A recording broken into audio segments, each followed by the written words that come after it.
La semana pasada estuvimos considerando la señal de las señales, la más grande de todas las señales, que fue justamente la que puso Jesús cuando se le demandó señal, porque debería presentar supuestamente algún tipo de credencial que justificara ese tipo de ministerio que les parecía tan escandaloso a los judíos de su época. Jesús les dice: no les será dada otra señal a esa generación adúltera, sino la del profeta Jonás.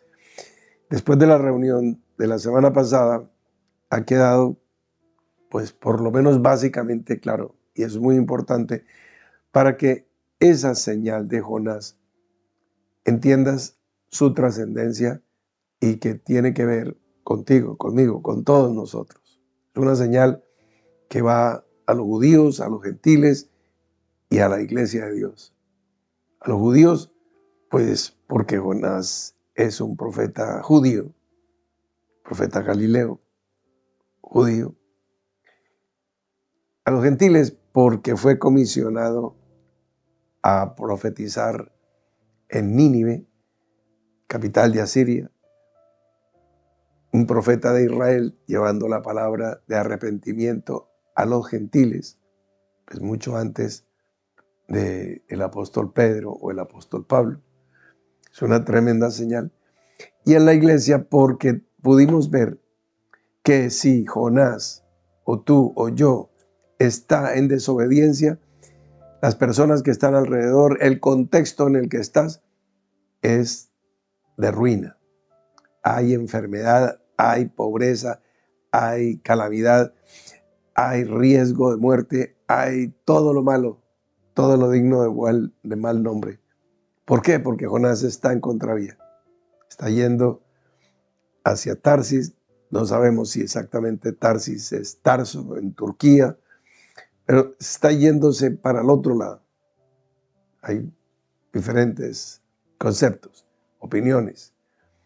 Los biblistas, los sabios, los entendidos, podemos estar de acuerdo todos.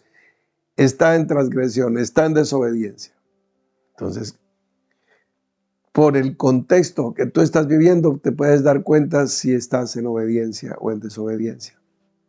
Sencillo, sencillo. Se dieron cuenta hasta los que no sabían nada. Echaron suertes, lo encontraron y se dieron cuenta que algo pasaba ahí. Y digo, sí. Yo estoy en contravía, en oposición. Si no me tiran al mar, se van a naufragar y todos van a perecer. Entonces, el punto de inflexión, el punto central, pues, por supuesto, volvemos, eres tú. ¿A qué sacamos estudiando a Jonás o a Abraham o a Melquisedec si tú estás en problema? No, es mejor que tú estés en la gloria y que del problema sea Jonás. Entonces, tiene que ver con todos nosotros. Estudiando a Jonás, entonces miramos algunos textos y algunas referencias de las Escrituras, como por ejemplo en el Evangelio de Juan, capítulo 7. Jesús hace dos tremendas afirmaciones que nos van a dar pie para compartir lo que vamos a desarrollar en esta noche. Una de ellas es que los judíos habían recibido la ley, pero no cumplían la ley. Lo dice Jesús. Y entonces dice: ¿no os dio Moisés la ley y ninguno de vosotros cumple la ley? Óyeme, y ninguno de vosotros cumple la ley. Evangelio de Juan, capítulo 7, versículo 19. Ninguno de vosotros, óyeme, ¿dónde está predicando? ¿Qué sabe? ¿En un burdel? ¿En un antro de oscuridad nuestra? No, está en Jerusalén, en la fiesta de los tabernáculos. Dios, están ahí reunidos los varones más piadosos de toda la influencia del judaísmo, de distintas regiones, han subido a celebrar la fiesta en obediencia, cumpliendo la ley. Y se encuentran con un mensajero que les diga estas cosas es muy fuerte. Ninguno de vosotros cumple la ley. Claro, hoy si me preguntas cómo puede decir Jesús eso, digo, bueno, el espíritu de la ley no había sido revelado. Entonces ellos cumplían lo que ahí decía, y lo que ahí decía no es lo que se quería decir. Entonces, por eso, pues, los literalistas son como los endemoniados que a veces están en el fuego y a veces están en el agua. A veces dicen el diezmo es literal, a veces dicen matar al hijo que es rebelde no es literal. O sea, ellos seleccionan esto sí, esto no, pin 1, pin 2, pin 3, pin 8. La otra cosa contundente que presenta Jesús aquí en el mismo relato que parece registrado en el capítulo 7 de Juan es que nos da pie para que cuando estamos presentando Dios, su palabra, su mensaje, su Hijo, su Espíritu, que la iglesia no se ofenda si hablamos de Dios como lo presentó Pablo en el Areópago ateniense, como el Dios no conocido. Pues, ¿quién no va a conocer dioses sino los griegos, que tienen dioses para todos los días del año, para todas las circunstancias, para el amor, para la guerra, para la agricultura, para el clima, para las celebraciones festivas, para todo tenían dioses y diosas? Entonces, tantos tenían que habían construido un monumento al Dios desconocido. Y eso fue lo que le dio pie al apóstol Pablo, que con su ingenio presentó a partir de ahí el relato del Evangelio y pudo presentar a Jesús, y se empezaron a ganar las primeras personas de Grecia, diciéndoles, voy a hablarles de Dios que ustedes no conocen. Después, con el tiempo, se les podrá traer a la verdad de que los demás dioses que conocen no eran, que este es el Dios verdadero, que este es el Dios vivo, etcétera, etcétera. Bueno, entonces, estos gentiles representados por los atenienses sabían mucho de dioses, y Pablo les habla del Dios desconocido. Los judíos, pues, desde su génesis están hablando de Dios. Dios, Dios, Dios, Dios, Dios, Dios, Dios, Dios, Dios, Dios. Dios, Dios, Dios, Dios, Dios, Dios, Dios, Dios. Llámese como se llame, Hashem, o Adonai, o Jehová, o Yahweh, pero Dios, Dios, Dios, Dios. Si alguien sabe de Dios, los judíos. Y Jesús les dice, a mí me conocéis y sabéis de dónde soy. Y no he venido de mí mismo, pero el que me envió es verdadero, a quien vosotros no conocéis. Es muy fuerte que Él se presente como mensajero, enviado, hijo de Dios, y les diga a los mismos judíos que les ha dicho que ninguno de ellos cumple la ley, que no solamente ninguno de ellos cumple la ley, sino que ninguno de ellos conoce a Dios, al Dios y Padre que le envió. No conocen la ley y no conocen a Dios. No conocen la ley, no la pueden cumplir. No conocen a Dios, no lo pueden amar. Declaraciones de la más alta gravedad. Y ahí lo tenemos. Ese es nuestro Señor, nuestro Rey, nuestro Maestro, el Cristo, en acción, haciendo maravillas, haciendo proezas. Ahora bien, la iglesia entonces no tiene por qué ofenderse si se le habla, por ejemplo, si en algún momento tú sientes que el tinte o el color de lo que estoy diciendo conduce a decirte que no conoces a Dios. ¿Cómo no conozco a Dios si me bautizó Flor Forero, Sofía Bernal, la hermana Nora, Nemesio el Bautista? No lo sé. Seguramente te has bautizado 7 veces, pero el Espíritu de verdad que nos guía a toda la verdad nos está enseñando todos los días a través de Jesucristo, de su palabra, de las Escrituras y de toda la cantidad de ejemplos que tenemos allí, de cómo hacer las cosas, de cómo no hacerlas, todos los aciertos y desaciertos que han tenido hombres y mujeres que han sido al servicio de Dios o se enfrentaron a Dios, todos los relatos que encontramos allí en la Biblia. Entonces,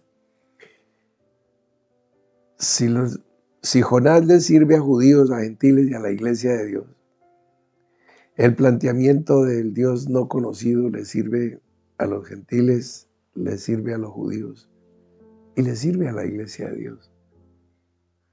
Si con humildad decimos, sí, Señor, de labios hemos honrado mucho, pero el campo de nuestro desconocimiento acerca de su naturaleza, no, si somos honestos, examinándonos a nosotros mismos, abre tu Biblia en la primera página y vas a ver el verbo, el primer verbo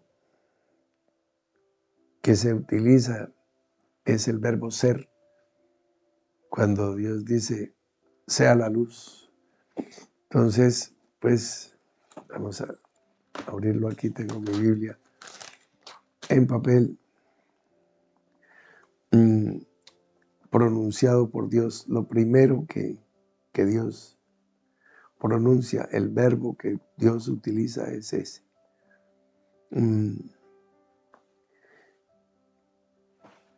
No que hable de Dios, sino que Dios hable. Lo primero es que dijo Dios, sea la luz, el verbo ser. Entonces, si somos un poquito humildes, nos vamos a dar cuenta que posiblemente, con respecto a Dios, tenemos más que somos. Tenemos información, tenemos versículos, tenemos testimonios, tenemos, pero el ser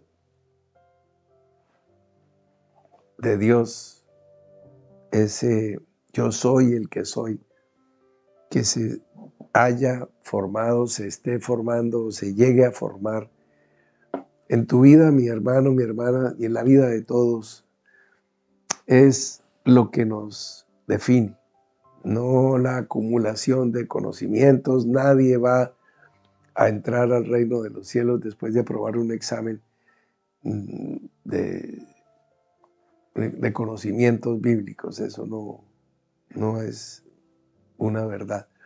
¿Que es importante conocer? Sí. ¿Que erráis ignorando las Escrituras? Sí, por eso se enseñan. Pero fundamentalmente, Dios ve el corazón, el ser, lo que hay allí. Vamos a considerar un texto que es meridiano, muy conocido, conocidísimo, y es texto de Isaías 58, que se conoce o se registra como el verdadero ayuno. Voy a limitarme solamente a un poquito. Entonces, todo eso que ustedes conocen, que ayunáis para herir con el puño inicuamente, etcétera. La gente está convencida en su religiosidad que ese tipo de ayuno es una licencia para hacer lo que sea y proferir las palabras que sean y creerse lo que sea. Entonces, miren lo que vamos a leer. Isaías 58, voy a leer una pequeñísima porción a partir del versículo 6. Y dice así: ¿no es más bien, en contraposición con lo que acaba de leer, que de día el hombre esté afligido, inclinando su cabeza como junco porque está en ayuno? No, eso no tiene nada que ver. O sea, precisamente Jesús viene a revelar el espíritu de la ley, el espíritu de toda la palabra. Y dice: ¿no es más bien el ayuno que yo escogí desatar las ligaduras de impiedad, soltar las cargas de opresión y dejar ir libres a los quebrantados y que rompáis todo yugo? Oiga, todo yugo, todo lo que te tiene atado, todo yugo a la naturaleza carnal, a tu manera de pensar, a tu manera de juzgar, a tu manera de condenar, a tu manera de maliciar. Estás atado a un yugo que tienes que romper, y ese es el verdadero ayuno. Y dejar ir libres a los quebrantados que están allí, a los oprimidos que están allí. ¿En dónde? En las catacumbas, en las prisiones, en las regiones infernales de tu corazón. Es dejarlos libres y romper ese yugo. Pero ¿quién hay ahí? Hay personas que los tienes ahí, como coloquialmente dicen, en la inmunda. Los tienes en la peor condición. O sea, las prisiones de Salvador, donde el presidente Nayib Bukele tiene a los pandilleros y criminales de la Mara Salvatrucha y todos los que asolaban a la ciudadanía, que ustedes los ven rapados y en pantaloncillos, arrodillados, todos por filas de centenares y centenares, caminando acurrucaditos, encadenados.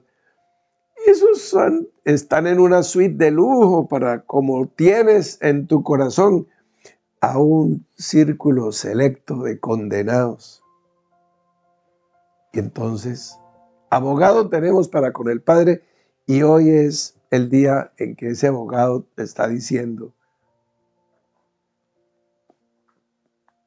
doy testimonio de que esto es una palabra que viene de lo alto. Te lo está diciendo: deja ir, suelta esas cadenas, rompe esos yugos, deja ir libres a esos quebrantados.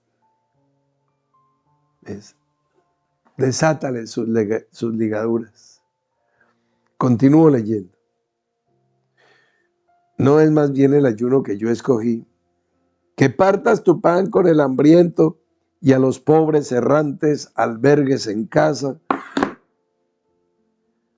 Que cuando veas al desnudo lo cubras y no te escondas de tu hermano. Un corazón compasivo, ser generoso, ser hospedador, ser dador, compartir. Entonces, si haces esto, si dejas ir a los de prisión de máxima seguridad que tienes en tu corazón, que no tienen posibilidad, si no viene Dios mismo en esta noche a hablarte, no tienen posibilidad de salir de allí. Allí van a estar hasta la muerte, a la tuya. O sea, hasta el último de tus días, en el último de tus alientos de vida, hasta ahí van a estar prisioneros, condenados, cadena perpetua. Pero si tú los sueltas y eres dador y eres generoso y compartes y hospedas, entonces mira lo que va a suceder. Entonces nacerá tu luz como el alba y tu salvación se dejará ver pronto. La senda del justo es como la luz de la aurora. Como la luz de la aurora, es la misma luz del alba. Alba, aurora, amanecer. Como la luz del amanecer, la luz de la aurora, la luz del alba. Entonces, nacerá tu luz como el alba. Esa es la senda del justo. Entrarías a convertirte, pasarías de ser un religioso que está teniendo un falso ayuno a convertirte en un sadik, en un hijo de Sadoc, en un justo que se acercará a mí para ministrarme, dice el Señor. Nacerá tu luz como el alba y tu salvación se dejará ver. O sea, se dejará ver que eres un salvo. ¿Cuál es la diferencia si tú te subes en un bus de transporte público, de esos que tienen 144,000 pasajeros? ¿Cuál es la diferencia entre tú y los demás? No se ve nada. Pero si tú haces esto, sí se verá algo y sí sucederá algo, porque tu salvación se va a dejar ver. Y dice más, e irá tu justicia delante de ti, y la gloria de Jehová será tu retaguardia. Delante tu justicia, como dice el profeta Daniel, los que enseñan justicia a la multitud, los que enseñan, los que muestran, los que evidencian la justicia, van a resplandecer con el resplandor del firmamento. Serán como estrellas, o sea, tendrán luz propia. El planeta Tierra no tiene luz propia, su luz viene del sol. El sol es una estrella. Si tú haces esto, tú serás como una estrella, la luz estará en ti, por eso dice, nacerá tu luz, no te llegará luz, no dice eso, dice nacerá tu luz, nacerá, o sea, hay un comienzo de esto.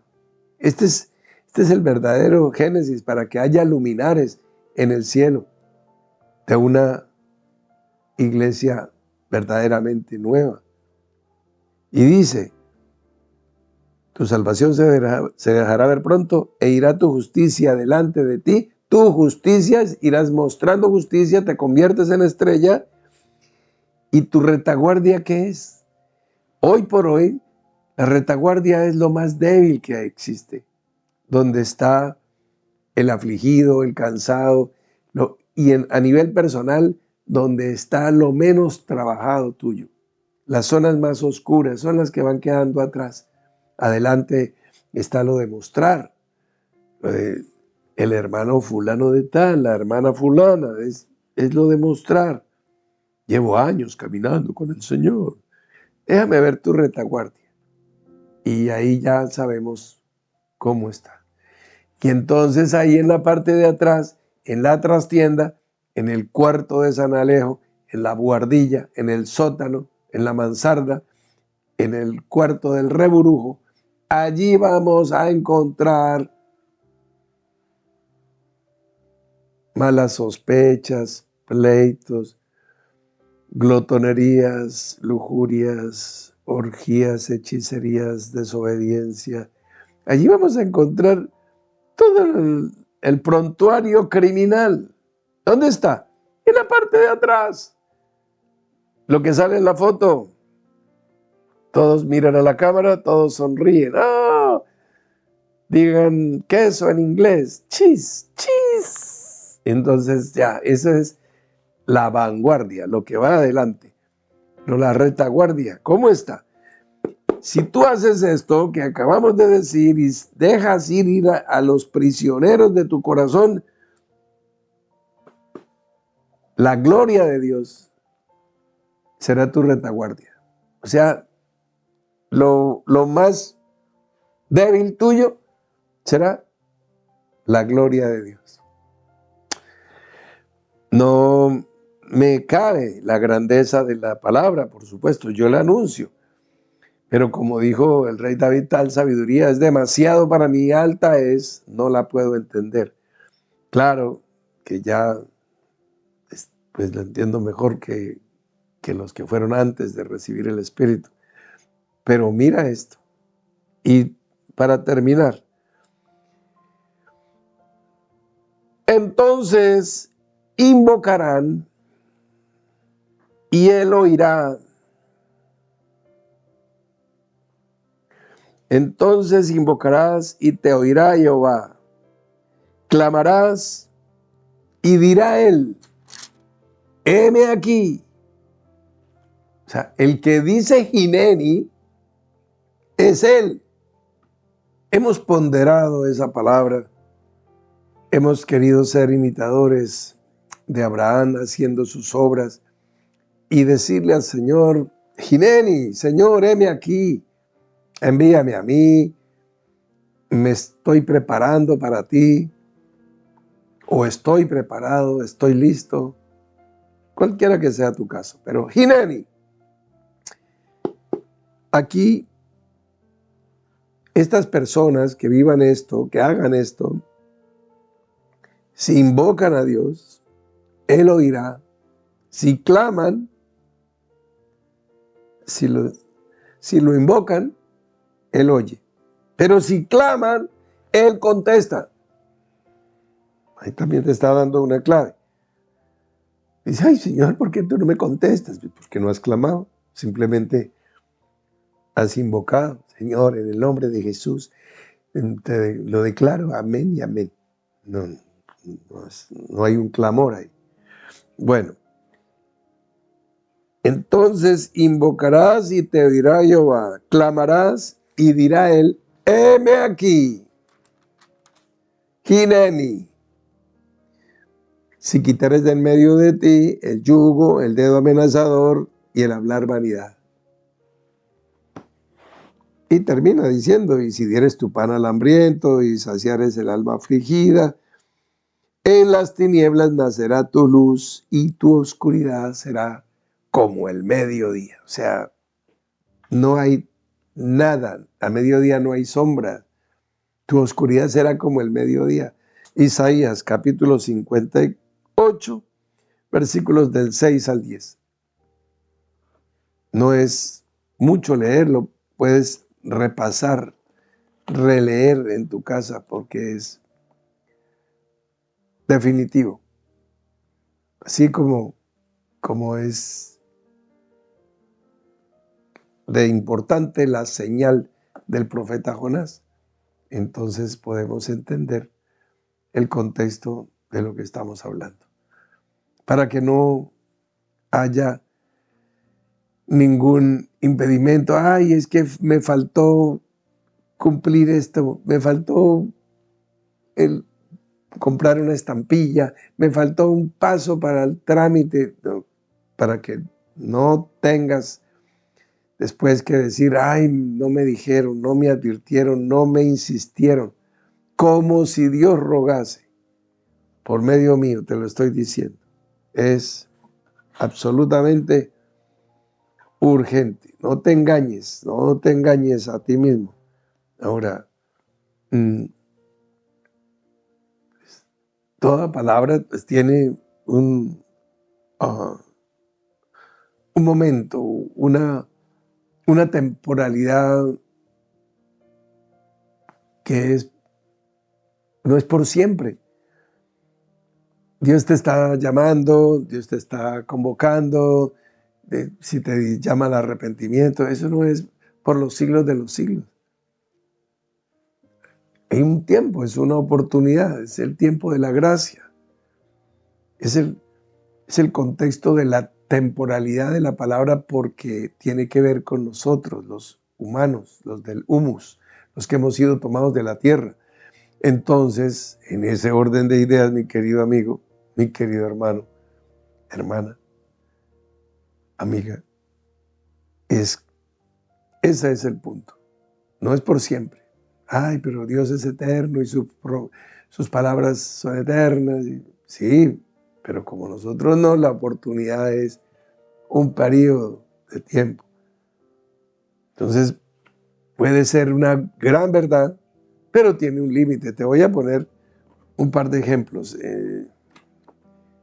A ver, la serpiente.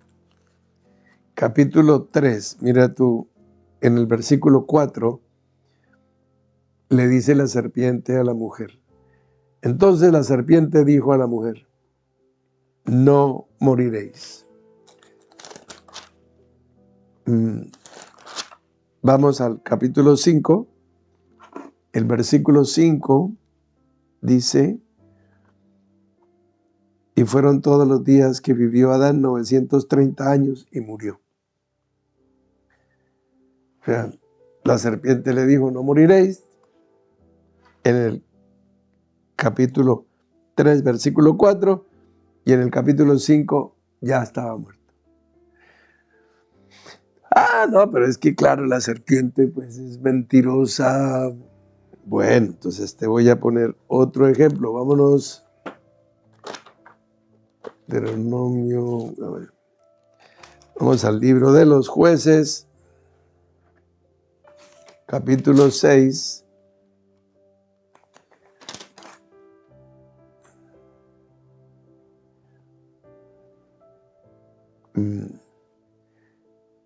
Es el llamamiento de Jerobaal o Gedeón. Y entonces le dice que él va a salvar a Israel. Ay, Señor, yo soy muy pequeño, yo soy indigno, yo no sé qué.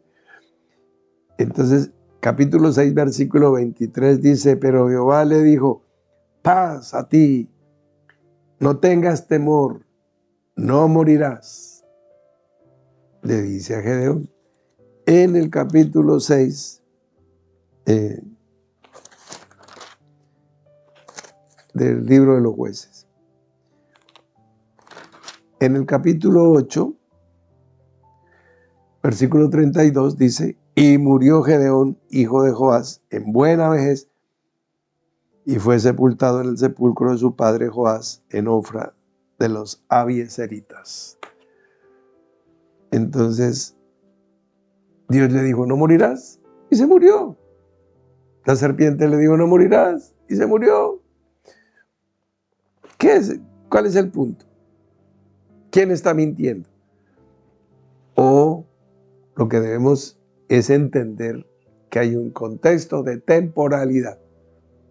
Irrevocables son los dones y el llamamiento de Dios, sí, hasta como la gracia, hasta que se culmine el periodo de la gracia, hasta que se complete el número de los gentiles. Ay, pero Dios tiene paciencia infinita. No, no la tiene. No, tiene unos límites. Él mismo los ha puesto, Él mismo los ha creado. Él dice, de aquí a aquí, desde Abraham hasta David, 14, de David hasta la deportación a Babilonia, 14. Y yo tengo longanimidad, no eternanimidad, no dijo tengo eternanimidad, dijo long. Tú buscas en tu diccionario de inglés-español que es long, y ahí, si es eterno, tienes toda la razón. Pero si no, ya tú miras. Entonces, ese es el contexto de la temporalidad, mi hermano. Hoy es tu contexto de temporalidad. Hoy esta palabra tiene validez para ti, Isaías 58, versículos 6 al 10. Mira, las promesas más altas. Es que más alto que la gloria de Dios sea tu retaguardia, que tus tinieblas sean como el mediodía, que tu salvación se deje ver pronto, que nazca luz en ti como el amanecer. No. O sea, por favor. Ahí te lo dejo. Ya es lo que el Espíritu haga con esta palabra, si le abriste espacio en tu corazón, y lo que tú decidas. Entonces, el abogado de la defensa dice, independientemente de lo que hayan hecho, después ya pasará él a justificar, porque Cristo Jesús nos ha sido hecho por Dios sabiduría, justificación, santificación y redención. Entonces Él con su sabiduría justificará a cada uno de los condenados a muerte, como nos ha justificado a nosotros, a ti y a mí, tú que me estás oyendo y yo, éramos reos de pena capital. Hemos sido librados de las fauces del león, hemos sido librados de la muerte. Por siempre, ni muriendo caeríamos en las garras de la muerte, ni muriendo, porque hemos sido rescatados. Sabiduría, justificación, santificación y redención. Él ha redimido a esas personas que están en tu corazón, las ha santificado, son santos para Él y son justos para Él. Dice, ay, pero es que aquí son mis salvatruchas, aquí los tengo rapados y en calzoncillos. Escucha la voz del Espíritu que clama. De la misma manera y con la misma elocuencia dará testimonio de ti ante el Padre. Porque tú has confesado a Jesucristo, Jesucristo te confesará a ti. Entonces, nuevamente cerramos donde abrimos con que la decisión es y será tuya. Entonces, es un lujo que no por siempre, eso también tiene su contexto temporal. No por siempre tú vas a tener la última palabra, porque finalmente la última palabra la tiene el que es el alfa y la omega, el que es el alef y el tab, claro, el que es el principio y el fin. Y ese no somos ni tú ni yo, sino es nuestro Señor, nuestra cabeza, nuestro Rey, nuestro Maestro. Muy bien, entonces tomemos un minuto de reflexión que ayude a la buena decisión. Amado Padre Celestial, muchas gracias por esta noche en que nos hemos podido reunir con tus hijos e hijas, con tantos santos que tienes alrededor del mundo, y todos ellos, junto conmigo, necesitamos entender con claridad que tus demandas están acompañando a cada una de tus promesas y que no podemos separar esto. Lo que Dios ha unido no lo puede separar el hombre. No podemos dejar de lado y esperar las grandes promesas que tú nos has dado sin cumplir con las cosas que finalmente serán sencillas, sino que nosotros las hemos complicado tanto por generaciones y generaciones y se nos ha vuelto un imposible. Pero gracias, Señor, porque tú has trazado una línea y has nombrado como vencedores a los que logran dar esos pasos. Y aquí estamos con ese ánimo. Gracias por tu Santo Espíritu, porque nos llena, nos anima, nos insta, nos enseña, nos instruye, nos corrige, nos redarguye y está hoy impeliéndonos a que finalmente rompamos ese yugo, desatemos las ligaduras y dejemos ir libres a los cautivos. Que no seamos ninguno de nosotros quienes condenemos a nadie. Más bien sí, seamos salvadores. En el monte de Sión y en cualquier parte. Que rescatemos, que tomemos lo que estaba perdido y lo metamos allí donde hay salvación, donde hay cubierta, donde hay protección, donde está tu presencia. Esto sí lo podemos hacer y forma parte de ser perfectos como tú. ser salvadores como tú. Muchas gracias porque podemos ser participantes de tu naturaleza. Y aquí estamos, Señor, siguiendo las pisadas. Muchas gracias por el testimonio gigante, por el testimonio asombrosamente gigante de Jesucristo como un hombre. Oh, Señor, esto nos constriñe profundamente. Muchas gracias. Gracias, Señor, en el nombre de Jesucristo. Amén.